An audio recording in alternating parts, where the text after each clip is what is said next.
2014-19 మధ్యన చంద్రబాబు గారు ప్రారంభించి అర్ధాంతరంగా ఆగిపోయినటువంటి టిడ్కో ఇళ్ల నిర్మాణం చాలా వరకు పూర్తి చేశారు.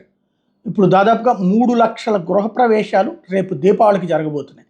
దాదాపుగా అప్పట్లో 20 లక్షల మందికి అనుకున్నారు, 7 లక్షలకి ప్లాన్ చేశారు, 3.5 లక్షలకి అప్పుడు కన్స్ట్రక్షన్ ప్రారంభించారు. అందులో కొన్ని 20%, కొన్ని 40%, కొన్ని 60%, కొన్ని 80%.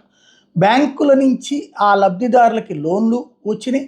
తర్వాత అవి వాళ్ళకి ఈఎంఐలు కట్టమని బ్యాంకులు మాకు వాళ్ళేమో 50,000 రూపాయలు చెప్పిన డౌన్ పేమెంట్ కట్టి అవి రాక చాలా రోజులు ఇబ్బంది పడ్డారు. ఇప్పుడు వాళ్ళందరికీ కూడా ఇళ్ళు రాబోతున్నాయి. దీపావళికి 3 లక్షల గృహప్రవేశాలు చేస్తానికి చంద్రబాబు గారు ప్రకటించారు. 3 లక్షల మంది ఆ రోజున గృహప్రవేశం. ఈ దఫా గృహప్రవేశం కరెక్ట్గా జరు. క్రిందసారి వీళ్ళతో గృహప్రవేశాలు చేయించారు. అప్పుడు ఏంటంటే అండర్ కన్స్ట్రక్షన్లో ఉన్న వాటి దగ్గర గృహప్రవేశాలు చేయించారు. ఇప్పుడు మాత్రం కన్స్ట్రక్షన్ పూర్తయిన వాటిని గృహప్రవేశాలు చేపిస్తున్నారు. జగన్ టైంలో ఈ టిడ్కో ఇళ్లను పక్కన పెట్టి తను వేరే స్థలాలు ఇళ్ళు ఈ కాన్సెప్ట్ చేసి టిడ్కో ఇళ్లలో 70-80% పూర్తయిన వాటి వరకు పూర్తి చేసుకొచ్చారు. అట్లాగే 50,000 60,000 ఇచ్చినట్టున్నారు ఇల్లు, మిగతాయే అట్లాగే ఉండిపోయినాయి. ఇప్పుడు బాబు గారు వచ్చాక ఈ 16 నెలల్లో వాటిని సిన్సియర్గా నారాయణ గారు ఎఫర్ట్ పెట్టి కంప్లీట్ చేశారు. ఓవరాల్గా ఇళ్ల పంపిణీ ఇళ్ళు ఇవ్వబోతున్నారు. తద్వారా మధ్యతరగతి, దిగువ మధ్యతరగతి గృహప్రవేశాలకి సిద్ధపడుతున్నారు.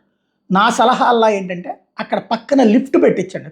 ఒక బిల్డింగ్కి ఒక బిల్డింగ్కి గ్యాప్ ఉంటుంది కదా, ఆ మధ్యలో లిఫ్ట్ పెట్టించడం, లేకపోతే ముందే లిఫ్ట్ ప్రొవిజన్ అన్నా పెట్టించండి.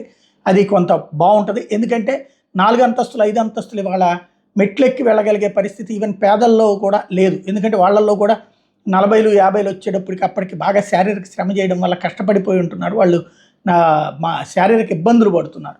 అందులో దాంతోపాటు నీళ్ల లాంటిది ఇబ్బంది రాకుండా చూసుకోవాల్సినటువంటి బాధ్యత అయితే ఉంది. వాటి మీద దృష్టి సారించాల్సి ఉంది.